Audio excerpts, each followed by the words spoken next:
Okay, hi everybody. I want to walk you through how to convert these fractions to decimals. So 21 divided by 50, you guys can either set up as so. 21 divided by 50. Right, think of a back handspring. The head would go in the house first. Doesn't matter how many zeros you add. But remember how I said in class, if you can change, so here's our decimal. Think of the tenths, hundredths,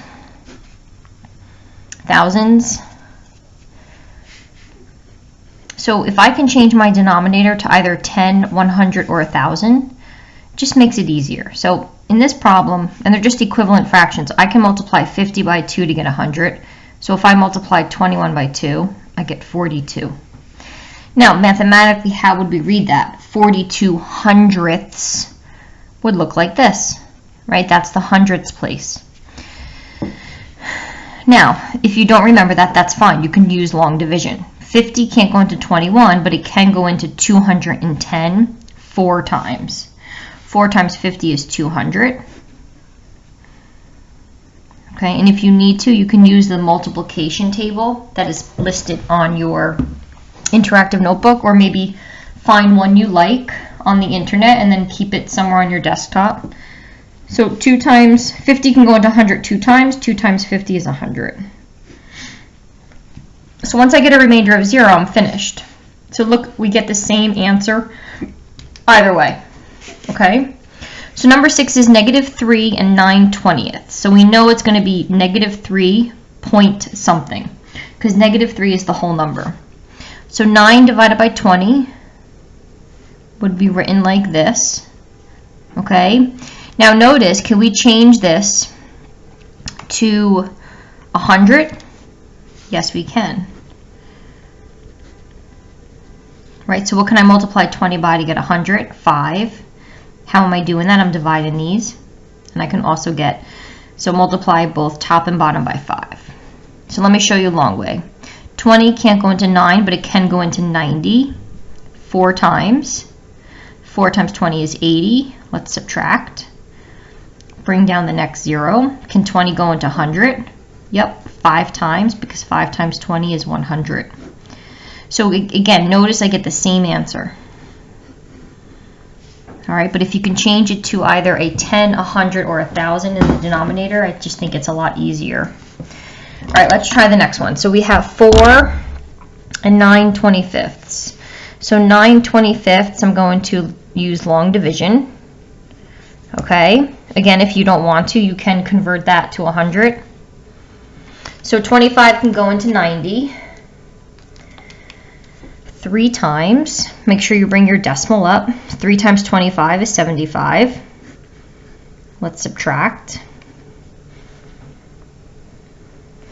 Bring down the next 0.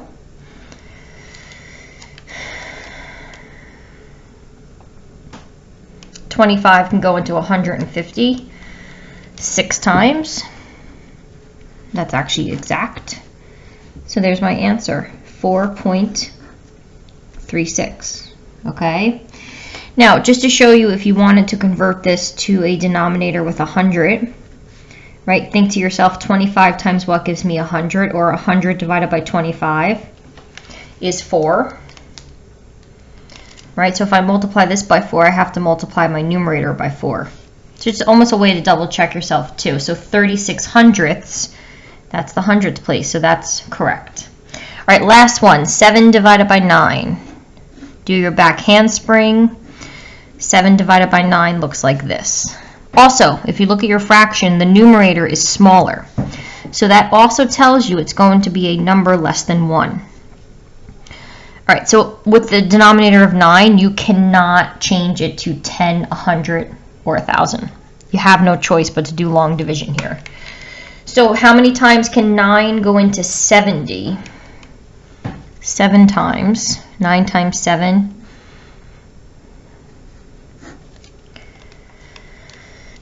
63. Let's subtract. bring down the next 0. 9 goes into 70 7 times. 9 times 7 is 63. Let's subtract. So you should notice there's a pattern. Okay? So your answer here would be 0.7 repeating. So since it repeats, this is actually a rational number. Actually, these are all rational numbers.